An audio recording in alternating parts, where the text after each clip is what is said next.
Cartas de uma Morta. Espírito Dona Maria João de Deus. Psicografia de Chico Xavier. 1935. Parte 8. 75. A aura da Terra e a ligação da humanidade aos planos invisíveis. Da volta das regiões atmosféricas do planeta, fui induzida pelo meu preclaro companheiro a contemplar o que podemos chamar de aura da Terra. Vi a princípio as camadas de espaço que lhes são imediatas como um todo homogêneo numa cor uniforme. Mas o meu guia exclamou: busca ver como a humanidade se une pelo pensamento aos planos invisíveis. O teu golpe de vista abrangeu a paisagem, procure agora os detalhes. Fixando atentamente o quadro, notei que filamentos estranhos, em posição vertical, se entrelaçavam nas vastidões sem confundirem. Não haviam dois iguais e as suas cores variavam do escuro ao claro mais brilhante. Alguns se apagavam, mas outros se acendiam em extraordinária sucessão e todos eram possuídos de movimento natural, sem uniformidade em suas particularidades. Esses filamentos, disse-me com bondade, são os pensamentos emitidos pelas personalidades encarnadas, são reflexos cheios de vida, através dos quais podemos avaliar os cérebros que os transmitiam. Aos poucos conhecerás quais são os da concupiscência, os da maldade, os da pureza, os do amor ao próximo. Esses raros, que há vezes que se caracterizam pela sua alvura fulgurante, são os emitidos pela virtude quando nos colocamos em imediata relação com uma destas manifestações, que nos chegam dos espíritos da Terra. O contato direto se verifica entre nós e a individualidade que nos interessa. 76. A prece da aflição maternal. Aguçada a minha curiosidade, quis entrar em relação com um pensamento luminoso que me seduzia, abandonando todos os outros, que nos circundavam, para só fixar a atenção sobre ele. Afigurou-se-me que os demais desapareciam, enquanto me envolvia nas irradiações simpáticas daquele traço de luz clara e brilhante. Ouvi, então, longínqua voz a exclamar: meu Deus! Meu Deus! Atende ao meu coração de mãe desamparada. Se falta a mim e aos meus filhos a proteção do mundo, não vos falte a tua providência misericordiosa. Valha-me neste vale de lágrimas a tua bondade infinita, ó Pai nosso que estais no céu. Ouvindo essa prece comovedora, vi igualmente uma figura de mulher ajoelhada e banhada em pranto. Num átomo de tempo, por intermédio de extraordinária interligação de pensamentos, pude saber qual a razão das suas lágrimas, das suas preocupações e como eram amargos os seus sofrimentos. Sensibilizada com as manifestações daquela alma exilada, instintivamente enviei-lhe pensamentos consoladores, pronunciando palavras de fé e de esperança. Como havia pressentido, vi-a meditar por instante com o olhar cheio de estranho brilho, levantando-se reconfortada para enfrentar a luta, sentindo grande alívio. 77. O bálsamo do conforto.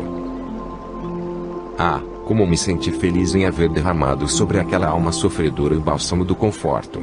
Já sabia como proceder para consolar os infortunados e os infelizes, que aceitam a sua cruz com abnegação e devotamento, e se elevam espiritualmente, espalhando nos espaços a luz de seus corações resignados, a luz que é o distintivo dos redimidos em contraposição com os orgulhosos, que na terra somente buscam as suas coroas, as quais rolam apodrecidas no sepulcro.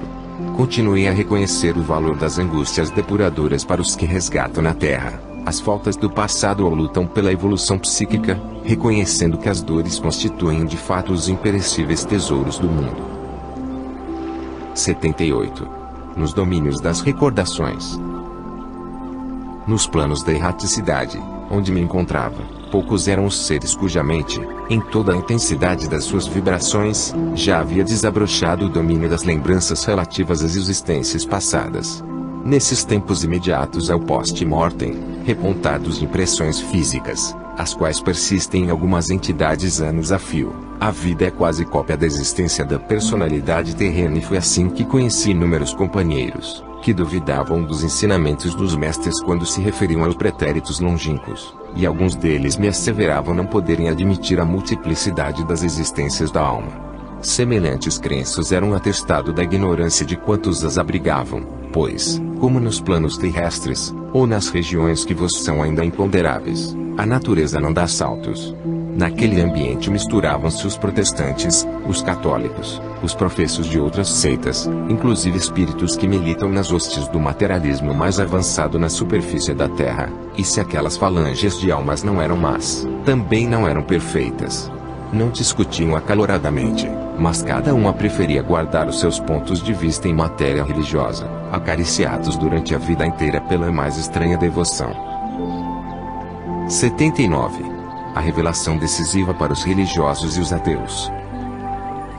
É verdade que nós, os católicos, não encontrávamos o purgatório e os seus instrumentos de suplício depurados, nem o inferno de anjos e virgens. Os protestantes de certas escolas reconheceram-se despertos, sem o sono em que se diz estarem mergulhados os mortos, à espera do juízo final. Nós, os religiosos, não acharemos o que nos prometiam as nossas igrejas, como os ateus não encontrarão nada em que acreditaram. A posição de todos, porém, nesse assunto, era de expectativa, segundo presumi, e cada qual se escorava nas suas interpretações pessoais, à espera de que os acontecimentos corroborassem as suas desconfianças. A ignorância, de que dávamos testemunho com as nossas dúvidas em face daquilo que os pregoeiros da verdade nos vinham ensinar, era oriunda de nossa persistência no atraso espiritual, infensos a toda ideia nova e arraigados em benefício do nosso progresso. Essa resistência obstava a necessária amplitude de estado vibratório do nosso espírito para que nele desabrochassem as recordações adormecidas. É assim que justifico a ignorância havida com respeito ao passado. 80. A necessidade de difusão das verdades espirituais. Através destas palavras reconhecereis como se faz precisa a difusão das verdades espiritualistas no mundo. Só elas servem de base a todos os edifícios religiosos, escoimando a mente de fardos perigosos. Habituada a acatar incondicionalmente os ensinamentos da Igreja, mantinha também as minhas vacilações quanto à crença nas existências passadas. Por que não me lembrava delas, já que não possuía mais o corpo terreno?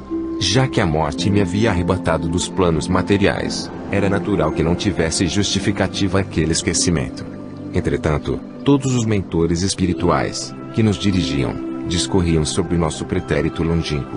Falavam dos compromissos a resgatar, das dívidas penosas, das lutas necessárias ao nosso desenvolvimento. 81. A explicação do Mestre. Intrigada com esses problemas, procurei, como sempre fiz, apelar para as almas beneméritas que nos guiavam em nossa ignorância. Um desses mestres explicou-me: a descrença e a hesitação de que vos achais possuída é, ainda, questão das ideias reflexas, das quais só o tempo, aliado ao bom desejo, vos poderá despojar.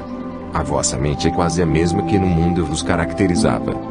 É preciso meditar muito sobre esta condição, porque as impressões que trouxestes podem perdurar por longo tempo, caso não desejeis com sinceridade evitar essa ignorância e cegueira espirituais.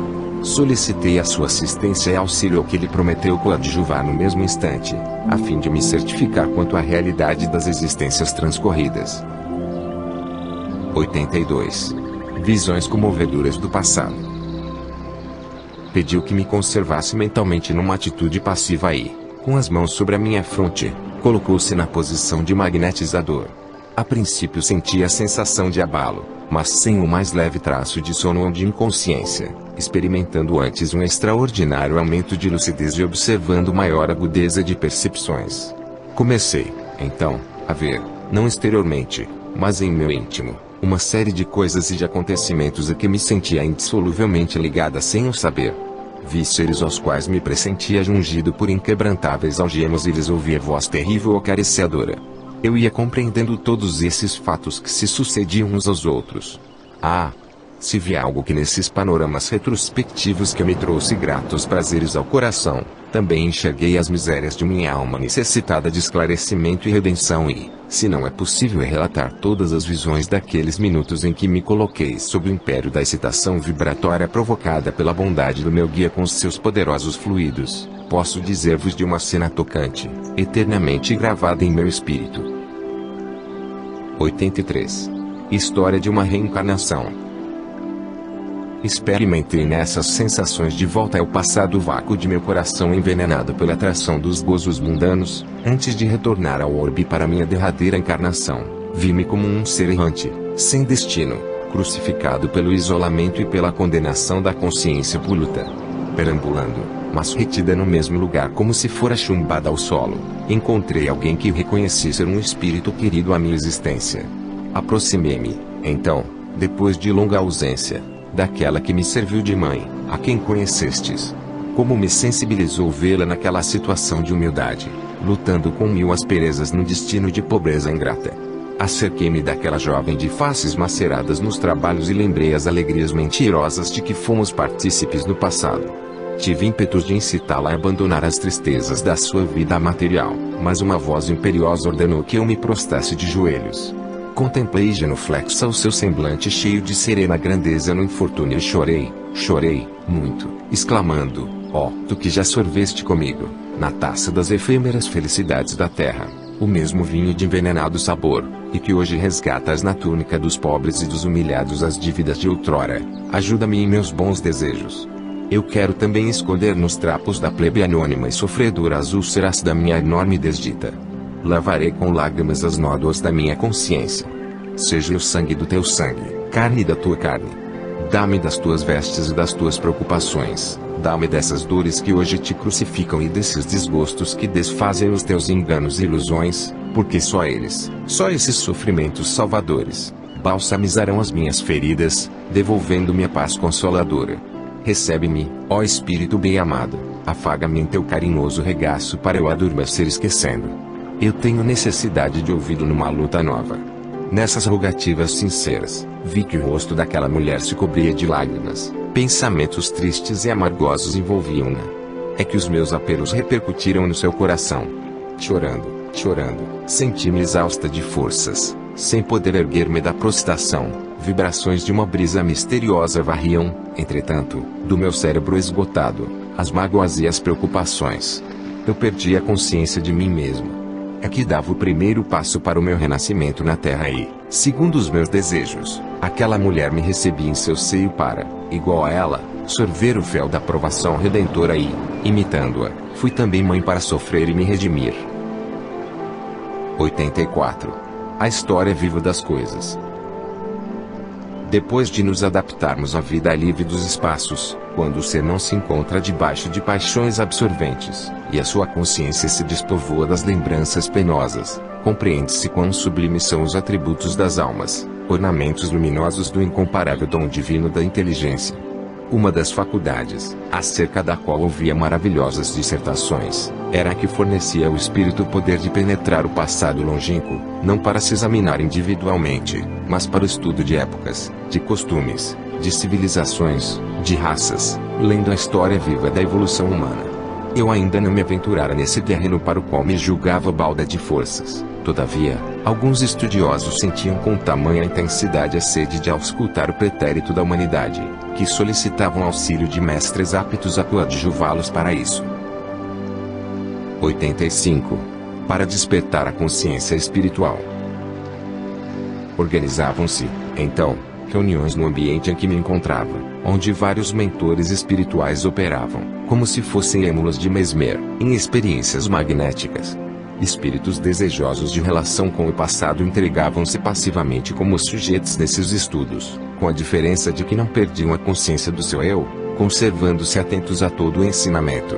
Esses estudos não eram, pois, completamente análogos aos vossos. Representavam somente o esforço de uns para que se despertasse com mais rapidez a consciência espiritual, em toda a grandeza do seu poder vibratório.